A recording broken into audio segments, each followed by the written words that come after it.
Hej folkens, og velkommen til den her video. I dag spiller jeg med to proer, a.k.a. Mr. Karl, også kendt som Emil, og Bittekitte. Bittekitte. Det er et navn. Fedt navn. Velkommen til den her video. Vi spiller Skywars ind på Hypixel. Så, altså, jeg spiller med to pros, og de spiller med en noob. Og hvis I ikke vil, så er det mig, der er noob. Men det kan være, det bliver bedre i. Jeg kan godt lige sætte et kvarter på grund af, jeg gider heller ikke at have alt for meget læreplads, eller miste alt for meget læreplads. Okay, altså jeg er totally noob, seriously.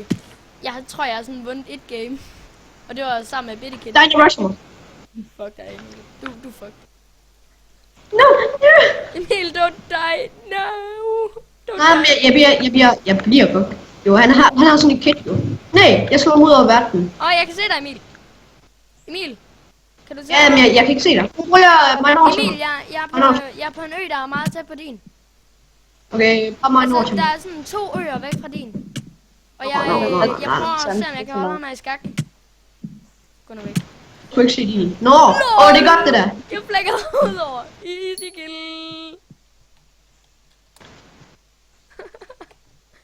Drenge, jeg kan lave mega sygt svær. Jamen, jeg skal lige tilbage til min ø. Jamen, det var sgu da også dumt, han bare hopper direkte ud over. Altså, han hopper Jeg bare har direkte så iron svær. Jeg bliver fucket nu. Nej, Emil. Don't die. Drenge, jeg har mega OP svær. Emil, jeg prøver at se, om jeg kan tage ham bag. Kom hen til mig. Hurtigt. Hvor er det? Har han noget at skyde med? Please sig, han ikke har. Sig til, hvis han begynder at skyde æg eller sådan noget. Fuck det efter mig. Nej, han kigger ikke engang på dig. Drenge, jeg er på vej mod midt. Hej Emil. Okay, kom, Jeg vi prøver går lige ind at mod tjekke mænd. alle dine kister, om du har eller andet. Du har sådan et stensvær. Drenge, jeg er midt. Okay, Betty. Okay, nej, vent med at begynde at dræbe. Altså, jeg har dræbt en. Jeg har et ekstra Og det var pap. sgu lige... Har vi dræbt en igen? Boys, lad seriously lade være med at skifte, når jeg kommer. Ellers begynder jeg at slå løs på jer. Jeg er på vej. Eller jeg er inde på midten. Jeg er lige bag dig. Er du? Ja. Okay, jeg tør ikke kigge. Fuck, jeg var lige ved at hoppe ud over. Parkour King living life on edge.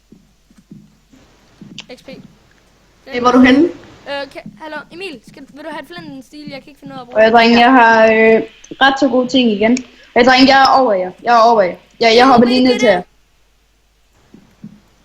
Jeg prøver. Jeg har en gear til jer. Tag det der, tag det der, tag det det der. Det gode gear. Det der. Nej, hallo. Emil, fuck dig.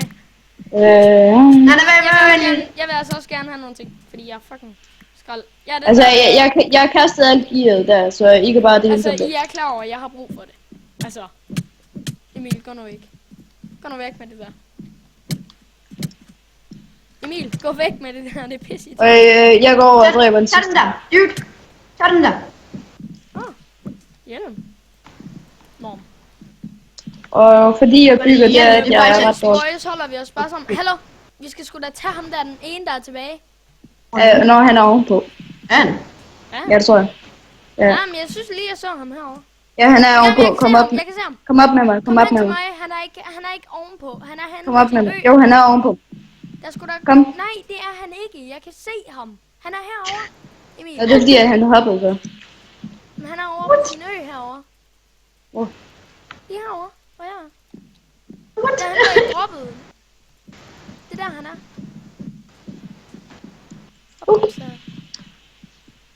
Everything. Fuck, jeg hader mit liv, okay? You only live once. Nej, Emil. Holy shit. Synes han kommer. Jeg kan godt lige gå af med ham hurtigt. Han kommer efter mig. Bare lige sådan, de ved. Prøv, jeg går lige op og looter den her chest, så kommer jeg hen til dig. Han er dårlig arm. Kan I godt bare lige hurtigt gå af med ham og så? I'm trying. Jeg har en playattacker. Han mister 7 HP fra mit, hver gang du rammer ham, så. Det er Emil, er han herhenne? Han er på den anden ø. Han er henne, hvor jeg er. Ja, det er det. Ja, let's go. Bare hop ud i Word. Ej. Ja, jeg er her, ja. Det vi er de eneste, der er i live. Ja. Så skal vi PvP? Og jeg kom lige ind til midt, så. Nej, jeg står på range, jeg skyder dig.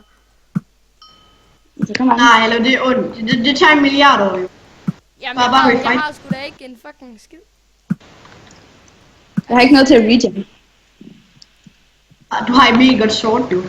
Selvom Benedict har 10 gange bedre armor, som altid. Men bare begynd. Bare kom. Blue boom. Kom! Hvor meget HP har han? Det vækst. Mindre end dig, kom. Mindre end dig, det er rigtigt. Fuck, jeg bliver flækket! Ah! GG. GG. Det var sgu sjovt. Jamen, jeg havde også mega OP svær. Ja, det vil jeg også sige. Ja, jeg havde Sharpness 2 Iron Sword. Hunter, den skal... Nej, det her det er Rusherbanen. Jeg hader den. Ja, jeg havde det også. Hvad koster det at få Hunter? Jeg ved det Så ikke. dræb ham der er lige ved siden af mig, hvor jeg tør ikke, han rusher mig bare lige pludselig sikkert. Sådan her. Okay, jeg har tøj på nu. Han er mega godt op! Pau, de begge to, de rusher mig begge to, det er fucking nederen. Ja, det er okay, jeg lige trykker på play igen. Fuck, jeg blev flækket, du trykker bare, Emil. Okay, alle er døde. Okay. Ej, det er sgu et nederen map. Jeg Den hader her, det den er sgu ok. Hvor er I? Jeg rusher bare midt i starten af, hvis jeg får en ting af det. Altså, jeg tager lige kister først, og så videre, men alligevel, jeg rusher bare midt. Oh my god, alle de her runder har jeg bare... Jeg har bare spillet elendigt alle gangene. Det er spillet. As always, I've played. Den anden episode, som jeg ikke kunne optage, der spillede jeg sådan okay. Men i den her har jeg bare spillet. skrald. Jeg spiller sgu stort lige nu. Nej. Jeg vil bare ønske at spille PvP, ligesom jeg spiller Battlefront. Så havde de... Hej Emil, det er mig. Jeg fandt ud over, drenge. Fandt du ud over? Ej. Jamen, jeg tror, jeg shiftede. Der er en bag dig. Der er en bag dig. YOLO! Let it rain XP! Hvis jeg faldt ud der, jeg vil have raged, okay? Det var mig, der reddede dig. Nej, det var det ikke. Jeg rammer ikke en fucking skid med de her snowballs. Hold ham i skak. Han er trollkit. Du rammer mig! Emil! Nej! Lol. Jeg gør det på grund af dig. Nej, fuck dig Emil. Get Rex. Jeg havde ham, Emil. Nej, Jeg havde haft ham, hvis det var, at du ikke må gå videre. Jeg vil have fået ham. Emil, jeg havde reddet dig en gang. Synes, reddede jeg dig ikke der ved ham der? Ej, jeg bliver flækket. Jeg bliver fucking flækket med det samme. Der kommer en. Nå, det var dig. Oh my god. Det var dig. Fuck Og dig. nu kender jeg mindst dit skin. Ja, nu kender du mit skin. Det må du undskylde. Det går sgu nok. Det skulle lige meget, jeg havde tabt alligevel. Du havde nakket mig alligevel. Fuck det. Ej, fuck, undskyld. Men du havde nakket mig alligevel. Til sidst. What, ham der, han flyhacker. Hvem gør? Future Vibe. What? Oh Future Vips. Synes han flyede lige op igen, og han tog ingen fall damage. What? Hacks er der en, der skriver. Ja, han hacker. For satan! Fucking lava bucketer. Ham Det er der fordi, jeg ikke selv var det, men... Future Vibes, han hacker. Jeg dør nu. På grund af, jeg dør af lava damage. Eller jeg dør af fire damage. Øj, du har... Nej! Han teleportede bare lige tilbage hurtigt. Oh my god. Jeg snowballer ham lige af. Eller prøvede. Jeg går lige med der. Nu hvor jeg optager, så spiller vi alle sammen bare lort. Ja, altså for mig der er det forståeligt. Det er ikke. Benedict, du må alligevel godt lægge det der op der. Altså for mig der er det spiller alligevel. forståeligt. For mig der er det sgu forståeligt, at jeg spiller lort. Men for jer, seriously? Seriously, bro? Ja, bro. Mapper? Ja. You mapper? I am. Jeg skulle altid skralde til PvP. Hvis jeg var fucking lige så god til PvP, som jeg var til Battlefront, så havde jeg flækket dem alle sammen. Ikke Du er god til Battlefront. Ja. Fucking god. Ja. Altså, jeg kan flække alle folk. Jeg flækker kraftet med bare alle. Jesus. Det rinder, kan jeg vist Holy en af shit, verden. der står sgu en og prøver at fishworld mig udover. Der er en eller anden mærkelig grund til, at den ikke fik. LOL! Jeg står bare og snowballer ham. Fuck this shit, I'm out. Jeg er død, jeg er død, jeg er død. Jeg er fucking død. Rip mig. Fuck. Jeg rusher midten. Selvom jeg ved, at jeg dør, på når jeg spiller lort lige nu, men stadigvæk. Død du? Ja. Altså, jeg har brug for backup. I skal... Jeg er bange for ham her. supporte mig. LOL. Ham der. Jeg er bange for ham her. Ham der, Han rusher mig. Mindmaster. Emil, han kommer ind på midten nu. Han flækkede mig. Flæk ham. Han har en backer up. Fuck, du flækkede ham. Backer up. Oh shit, han havde nogle gode quits, ham der. Og hvad fanden vil han nu? Han var god, ham der. Jeg ved ikke om... Jeg vil ikke sige hacks på den der, men han var rigtig... Wow, come on, dude. Så er det. Og så Han havde også rigtig godt sjovt. Han havde både spurgt mig. Prøv at kigge ham her. Hvor er han nederen. Fuck dig. Rocky underscore. Jeg kan se jer. Rocky underscore. Hvad siger den? Den står bare deroppe. Ja. Han er Jeg noob, har der er en det. total advantage, fordi jeg er fucking højt op. Du kan ikke flække Ja, det er en fucking Alex. Så ved man bare, det er du. Kom nu i gang. Eller Emil. Hvis det var, du havde en brug, så skulle du Steve, skyde ham ud. det er okay. Det er okay. Men Alex, ikke? Ej, Det er bare nu. ja, det Det betyder, er fedt. at de er startet for nylig. Og kom dog. Jeg er på din ø nu. Det er mig, der er her. Kom så, din nye Ja, kager. I skulle da også de fucking 3 eneste spillere, der er tilbage. Vi kunne have været 4, hvis jeg ikke var fucking død. Så be me. Er du? Der var jeg. Han jumper bare. Jeg skal bare væk fra den her. Kom væk. Han har 20 HP. 20. Det vil sige, han har fuld liv. Vil du gætte? Yeah! Et hjerte. Okay, fist. Nej, gå væk. Emil begynder bare at feste ham. XD. Nej! Jeg brugte svær. Ja, det ved jeg ikke. Lol. Ellers så Jeg var et hjerte. Jeg tænkte bare, what the fuck, dude? Det er godt. Og jeg rusher i det her. Så no mercy. Ja, jeg rush. Altså, jeg tager kisterne, og så begynder jeg at rush. Fordi jeg vil... Øj, gappels. Lækkert. Fuck, nice. Hey, den der, jeg er her. Det er mig. Okay, så lige til at slå dig ihjel igen. Jeg troede lige, det var en sucker. Jeg bare kom. Øh, Free, suckers! Jeg har gappels. Det får jeg sgu brug for. I kender mig. Wow, det er sjovt. I ved, jeg har ret. I ved, jeg har fucking ret, når jeg siger, at jeg får brug for gappels. Hey. Lad os bare rushe. Fuck det. Det er sgu det, jeg gør hver dag. Clean up! Godt. Lol. Gå tilbage. Clean up. Så er lige det. Episk clean up. Oh, Nej, jeg så det ikke. Men jeg lavede lige det sygeste kill i måde. Så i chatten. Episk clean up. Jeg kommer bare der. har du en chestplate? Ja, værsgo. Tak. Jeg er inde på midten. Er I på midten? Vi kommer. Er I på midten? Ja. Nå, I er ikke på midten! Jeg tror Jeg ikke, kan se dig. Gå tilbage, jeg kan se dig. YOLO. Nej, eller hvad? Ja, jeg kan se dig. Nej, jeg bliver dræbt, sgu. Dreng, jeg har en god chestplate til os alle. Jeg har fået 3 af de der. Hvad var det, der ikke hjalp mig der? Jeg kom og prøvede at hjælpe dig. Jeg kommer. Gå tilbage. Jeg ved ikke, om det var dig, der ramte mig der. Du ramte mig sådan en, så. Der kommer en clean up. Jeg bare kigger i mit emne. Hjælp mig. Nej, jeg døde også. Get fucking clean up. Oh my god. Den skal jeg ikke give på. Det gør jeg sgu. Den skal jeg ikke give. Jeg skriver GG hver gang, for jeg får karma af det. Ja, også mig. Ja, det gør jeg sgu. Men du får kun 5. Der var nogle games, der var overhovedet ikke Hvad GG. koster det der Honda-kit? Jeg ved det ikke. Det koster 1000. Jeg tror, det koster 1000. Eller i hvert fald i Sky Clash koster det 1000. Det ved jeg på grund af det.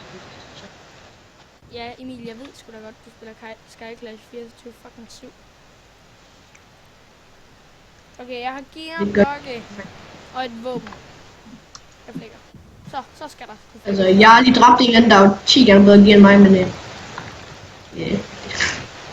Fuck, det Han havde er kun Hello, Emil, det er mig. Og fuck, du skulle lige til at rush mig.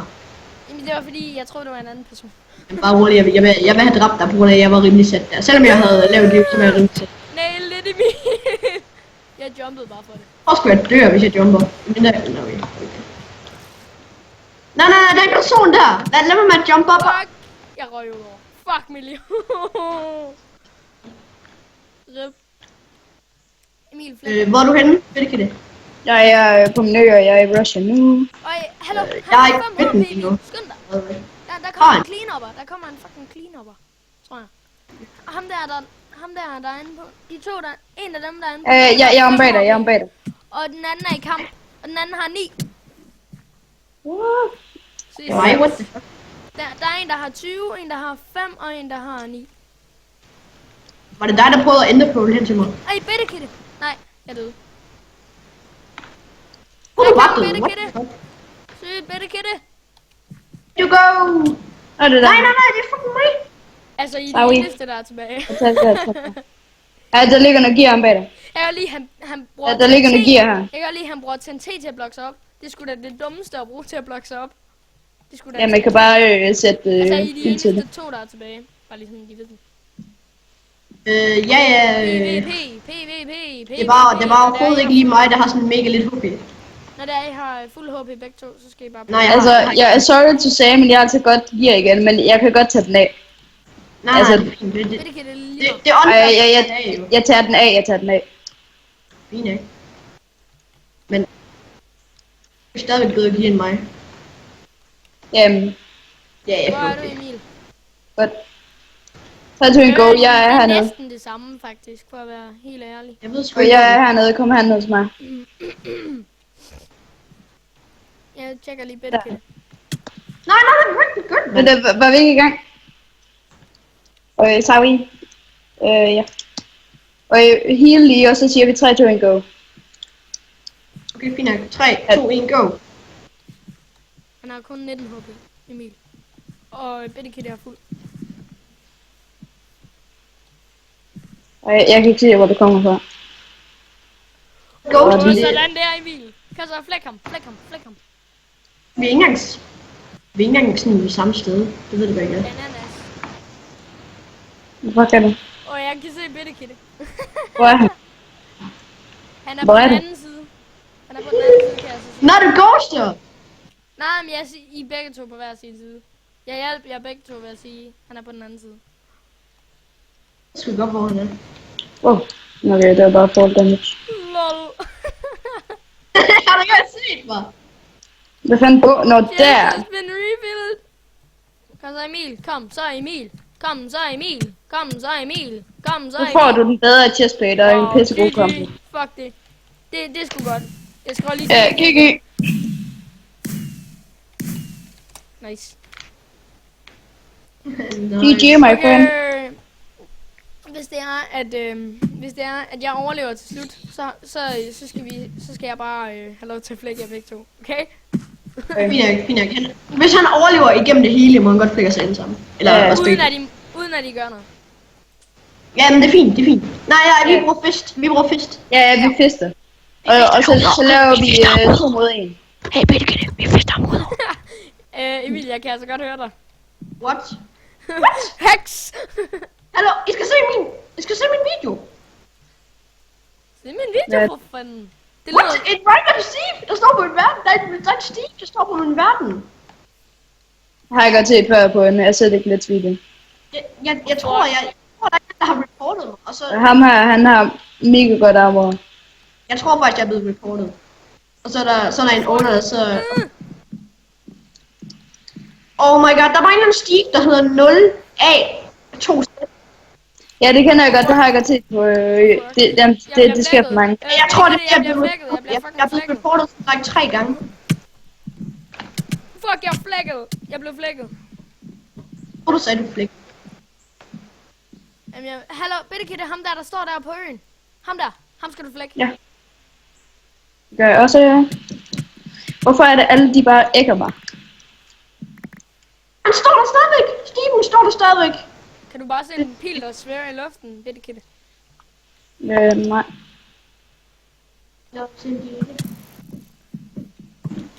Vi har same HP, tror jeg. Han er meget Du har bedre gear end mig. 77. Åh, Nej. Eller var det? Ja, nej, det er dig. Har du en chestplate? Nej. Jeg har lort. Jeg kan godt lige blive lidt mere jeg skal sagtens tage ham. I 2 mod 1. Han gablede. lort. Bare godt til ham. Jeg ved bare ikke, hvor han er. Hvor han er derovre. Altså, han er bedre armor end mig, så jeg tror lige, jeg gabler. Nej, jeg skal ikke gå med dig. Jeg har sygt mange snowballs. Jeg booster dig. Jeg kommer. 10 gange bedre gear end mig, og han lægger helt vildt meget. Jeg løber fra den anden side. Du kommer til at møde ham. 100%. Ja, præcis. Jeg kan godt se Steven. Wow. Kan du se Steven? Ja. Seriøst. Nej. Det her for en Wow, runner. det kan jeg sgu da ikke finde ud af at spille med det her. Fuck. Den skal bare være Jeg kan altid godt se dig. lige der. Okay, sådan der. I ved sgu godt, jeg er nu. Han er ovenpå. Okay. Godt. Hvis jeg overlever hele gamet. Seriøst? Det. Nu. Hvis jeg overlever et helt game, bortset fra jer, ikke? Så må jeg så skal jeg bare have gear. Altså, sådan godt gear, og så skal jeg bare flække jer. Og I må kun bruge fists. Det er bitte kitte. Han har 14 HP, Emil. Satan. Og Mester Carl, der er gået 20 minutter. Okay. Jeg stopper bare streamen, når jeg Vi spiller gamet færdigt, og så stopper vi. Ja. Kom her! Kom der, Steven, der står der stadigvæk! GG, mate. Nå, men vi vil vel sige rigtig mange tak, fordi I så med. Ja. Og håber, Husk vi at kan like og ses. subscribe. Ja, like og subscribe. Like og subscribe det hele. Og... Nej, vent lige, jeg skal lige lave min soul roll. Soul roll. Jeg laver sgu altid min. Jeg har stoppet med record. Jeg lægger det lige op. Jeg kalder det for random Steve. Small bag of coin to end of mastery. Okay. Jeg vil i hvert fald. Tak fordi I så med denne gang. Ja, Hej hej. mange tak fordi I så